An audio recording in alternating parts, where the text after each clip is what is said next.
제가 우리 앵커리지 제1한인장로교회를 섬기기 시작하고 위임을 받던 그 자리에서 예라고 대답했던 여러 가지 교단 헌법에 관련된 그런 물음이 기억이 납니다.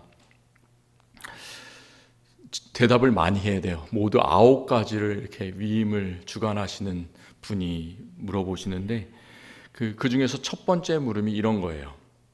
한번 생각해 보시기를 바랍니다.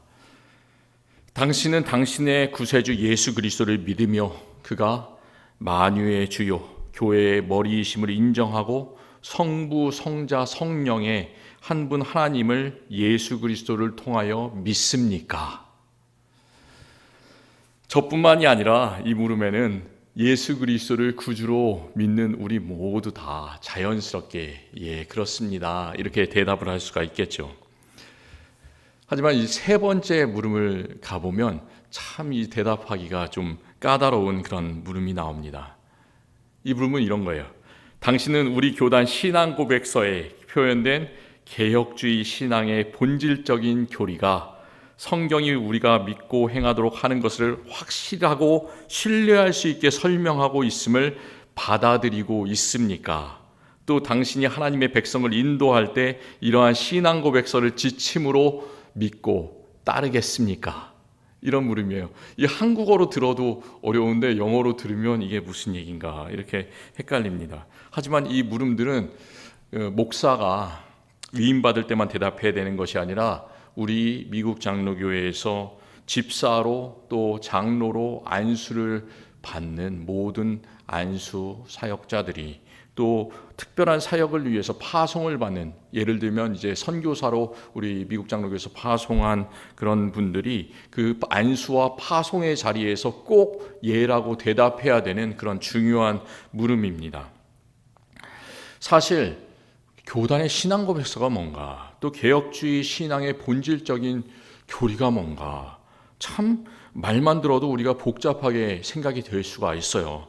그래서 어떤 분들은 그런 거 다 필요 없다. 교단이 뭐가 중요한가? 교리가 뭐가 중요한가? 예수님만 잘 믿으면 되지. 교회만 즐거우면 되지. 이렇게 생각하시는 분들이 있습니다. 하지만 그게 중요한 이유는 뭐냐면 미국 장로교인들이 고백하는 그 신앙 고백들은 우리 교단이 다른 교단과 많은 그 세상의 교단들이 있는데 그것들과 다른 아주 중요한 특징을 가장 잘 보여줍니다. 그렇습니다. 예수님만 잘 믿으면 돼요. 교리도 별로 중요하지 않고 신앙 고백도 별로 중요하지 않을 수도 있습니다. 하지만 잘 생각해 보면 예수님을 잘 믿는다는 건 뭐냐면 예수님께서 우리의 주인이 되시는 것, 예수님께서 만유의 주가 되시는 것을 인정하고 우리가 예수 그리스도의 은혜 때문에만 살아갈 수 있습니다. 이렇게 고백하고 받아들이는 일, 그것이 참된 우리의 신앙인 줄로 믿습니다. 그리고 단지 우리가 머리로만 예수 그리스도의 은혜를 믿습니다. 이렇게 생각하는 것이 아니라 모든 일에 우리가 그 귀하신 은혜에 반응하면서 살아가는 것, 우리의 머리로만, 우리의 입으로만 이야기하고 생각하는 것이 아니라 우리의 삶으로 그것을 살아내는 것, 그것을 우리는 한마디로 뭐라고 말하냐면 감사라고 말합니다. 감사는 말로만 하는 것이 아니에요. 감사는 머리로만 하는 것이 아닙니다. 감사는 우리의 삶으로 하는 겁니다. 은혜와 감사, 이 두 단어는 우리 장로교회에서 어느 누구보다, 어느 교단보다 훨씬 더 강조하는 말입니다. 그렇기 때문에 저는 장로교인입니다. 저는 은혜로만 살아갈 수 있고 저는 감사로만 살아갈 수 있기 때문에 그렇습니다.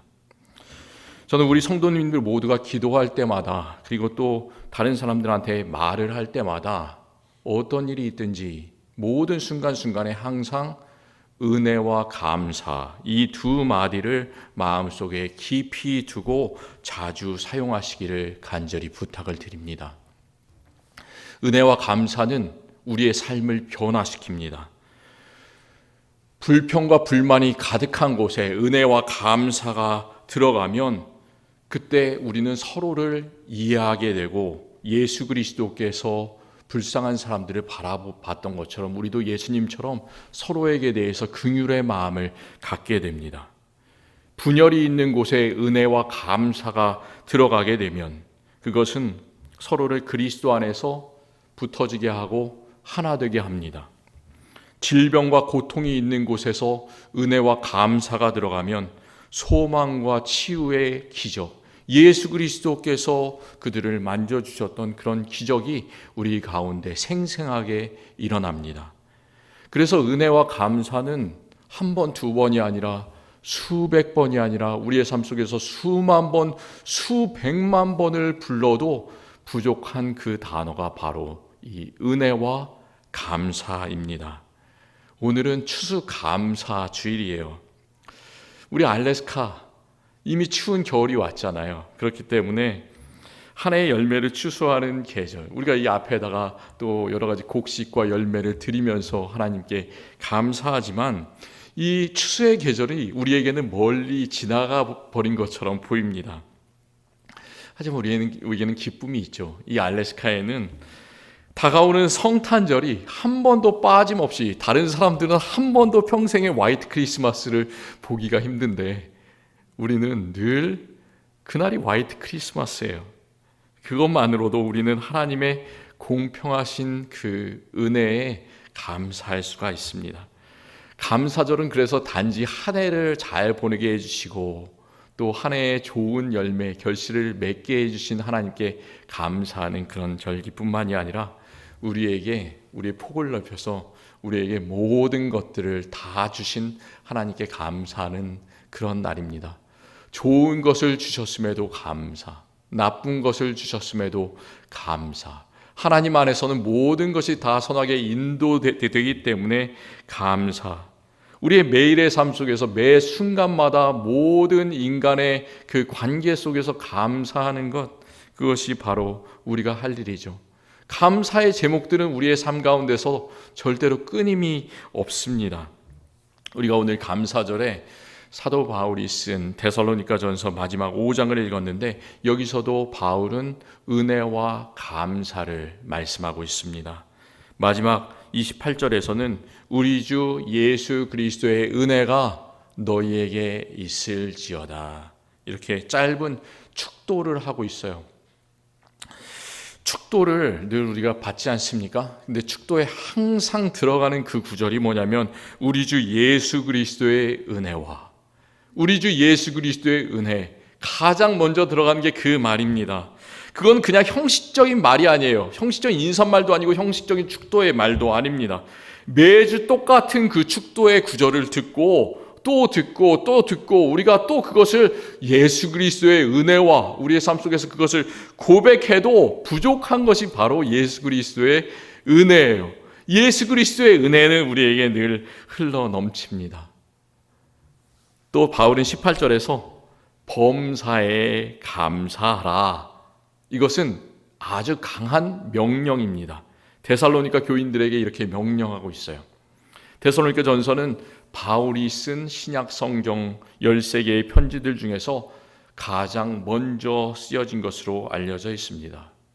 그러니까 바울도 이제 신앙과 또 삶과 그의 선교가 원숙했던 시기가 있고 원숙하기 전에 좌충우돌하던 그런 시기가 있었는데 이 글은, 이 편지는 어떻게 보면 좌충우돌하던 그런 시기에 썼던 그런 편지입니다. 바울이 데살로니가에서 전도한 일이 또 다른 곳에서 기록되어 있는데 사도행전 17장에 나옵니다. 그가 유럽의 첫 관문이었던 도시 빌립보를 지나서 밑으로 내려갑니다. 그래서 데살로니가에 이르러서 열심히 예수 그리스도를 전했어요. 예수 그리스도의 부활을 증거하고 또 성경을 가르쳤습니다. 몇몇 사람들은 예수님을 믿었습니다. 또 바울의 말을 따랐습니다. 그런데 거기에 많은 유대인들이 있었어요. 그 유대인들이 바울을 시기해서 그를 끌어내리려고 하고 또 해치고 죽이려고 했습니다. 그곳에서 예수님을 믿게 된 그 믿음의 형제들이 있었는데 바울 일행의 안전을 위해서 바울을 그 도시에 그냥 둘 수가 없었어요. 그래서 그를 다른 도시로 보냈습니다. 하지만 바울은 짧은 기간 동안 복음을 전했던 그 데살로니가 교회, 데살로니가 성도들에 대한 사랑이 너무나 간절했습니다. 바울은 다른 곳으로 갔지만 데살로니가 성도들의 믿음의 소문은 다른 지역을 거쳐서 바울의 귀에 들어왔습니다. 그들이 믿음을 참 잘 지키고 예수님을 잘 믿고 있다는 그 감사한 소식이 전해졌어요. 데살로니가 전서는 바울이 그들의 믿음에 대해서 칭찬하면서 하나님께 감사하는 그런 편지입니다. 그는 성도들에게 이런 말로 감사를 하고 있어요. 이러므로 우리가 하나님께 끊임없이 감사함은 너희가 우리에게 들은 바 하나님의 말씀을 받을 때 사람의 말로 받지 아니하고 하나님의 말씀으로 받음이니 진실로 그러하도다. 이 말씀이 또한 너희 믿는 자 가운데서도 역사하느니라. 이렇게 감사의 말을 전합니다. 하지만 우리의 삶이 늘 그렇잖아요. 은혜가 넘치는 곳에, 감사가 넘치는 곳에는 늘 죄악의 그림자가 항상 함께 따라다닙니다. 몇몇 데살로니가 교회 성도들은 여러 가지 궁핍과 환난 가운데 믿음이 흔들렸어요.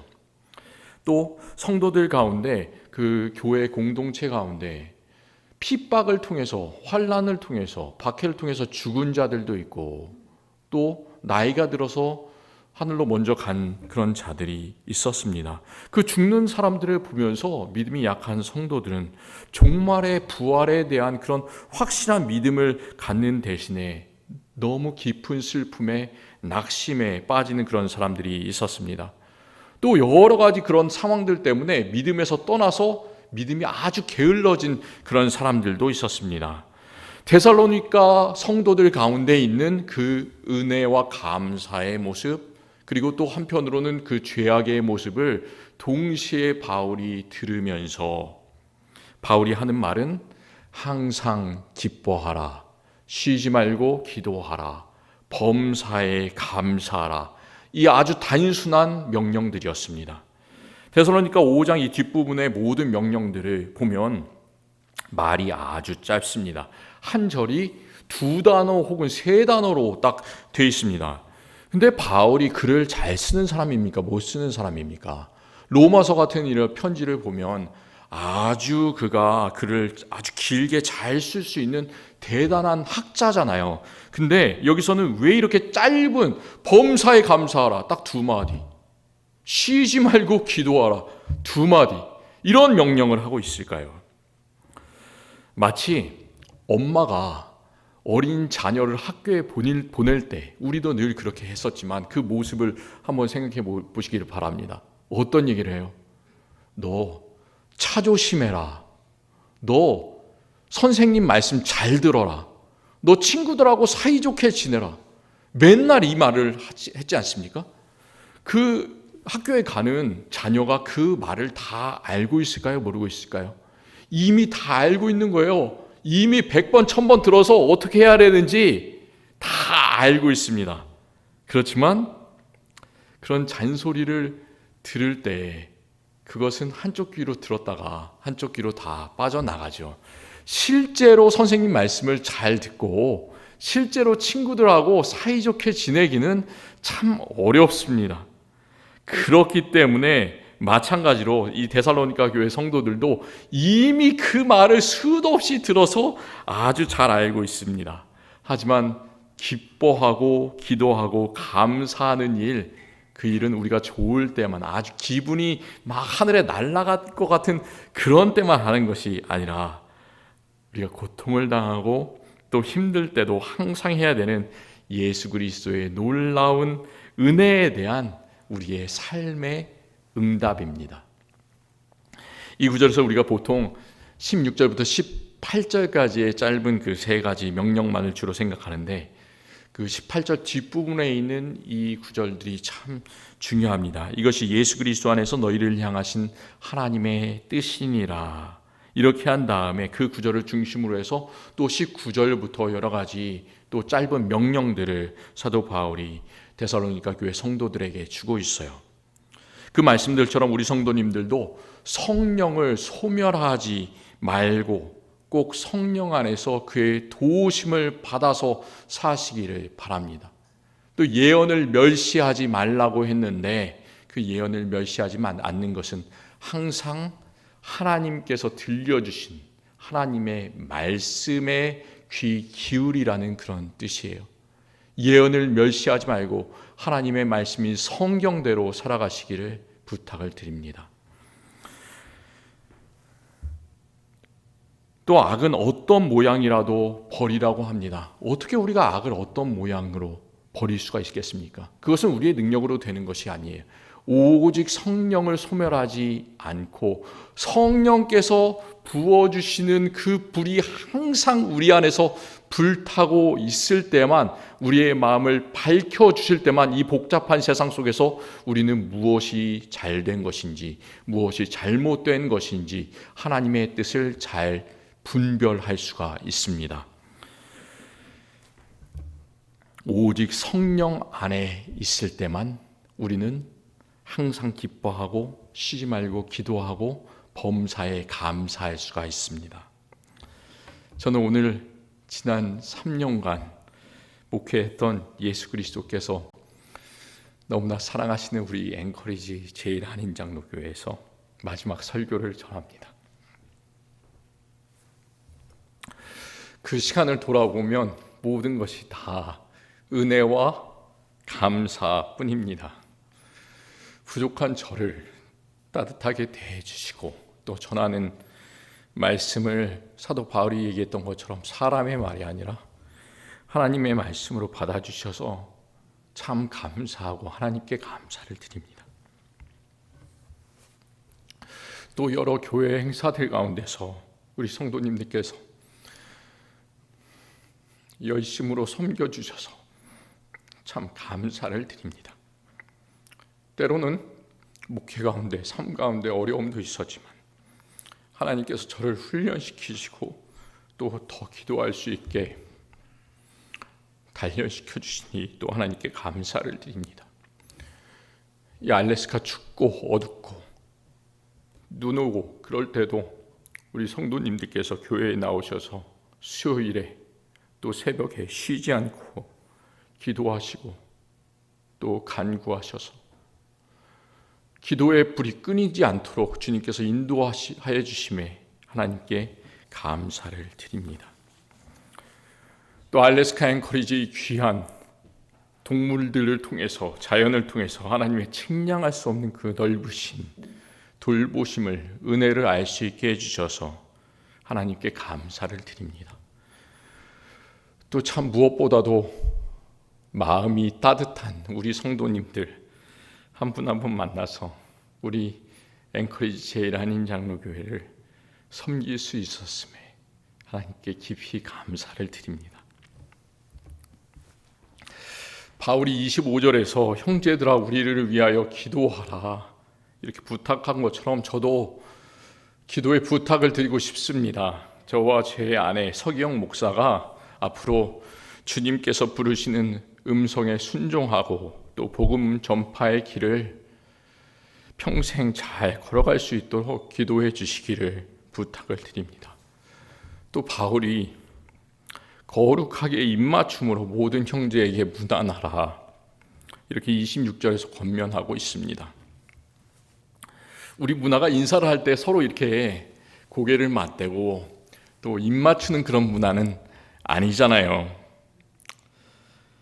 하지만 서로 입맞춤은 실제로 하지 못하더라도 우리 교회의 모든 형제, 모든 자매, 주님의 지체들이 서로 마음을 하나로 이렇게 맞추면서 첫째도 감사, 둘째도 감사, 범사에 감사하면서 성령 안에서 늘 하나됨을 경험해 나가시기를 간절히 축원합니다.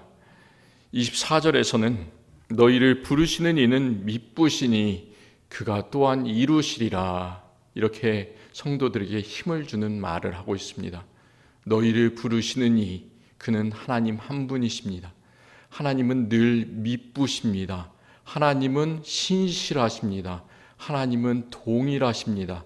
하나님은 변하지 않으십니다. 그 말이 미쁘시다는 말이에요.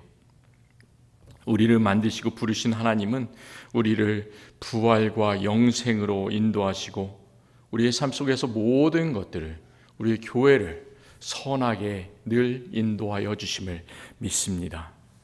알파와 오메가 되시고 처음과 마지막이신 우리 주 예수 그리스도의 은혜 가운데 항상 기뻐하고 쉬지 말고 기도하고 범사에 감사함으로 끝까지 믿음의 길을 잘 달려갈 수 있는 우리 모든 성도님들 되시기를 간절히 축원합니다. 하나님 감사합니다. 하나님, 우리가 살아가는 모든 순간들이 다 예수 그리스도께서 우리에게 주신 은혜인 줄을 믿습니다. 우리 삶 가운데 어려움도 있고 즐거움도 있고 기쁘고 슬프고 참 많은 다양한 순간들이 있지만 우리 모든 것들을 마음속에 기억할 때마다 하나님께서 지금까지 인도해 주셨구나, 참 감사합니다, 이렇게 고백할 수밖에 없습니다. 지금까지 우리의 삶을 인도해 주셨던 것처럼 앞으로 우리의 삶도 가장 좋은 길로 인도하여 주시옵소서. 우리 교회를 위해서 기도합니다. 우리 교회에 늘 감사가 끊이지 않게 하여 주시옵소서. 우리 성도들의 삶 가운데 감사가 끊이지 않게 하여 주시옵소서. 우리 가정이 회복되고 우리 가정들에서 웃음꽃이 넘쳐나는 가정들이 다 되게 하여 주시옵소서. 건강하게 하여 주시고 마음속에 건강하게 하여 주시고 그래서 늘 하나님을 찬양하며 높여드리는 우리 모두의 삶 되게 하여 주시옵소서. 감사절이 단 오늘 하루만으로 끝나는 것이 아니라 1년 365일 또 우리 평생 모든 순간들이 하나님 나라에 들어갈 때까지 하나님께서 주시는 유업을 바라보면서 소망 가운데 즐거워하며 감사할 수 있는 우리들 되게 하여 주시옵소서. 예수 그리스도의 이름으로 간절히 기도드립니다. 아멘.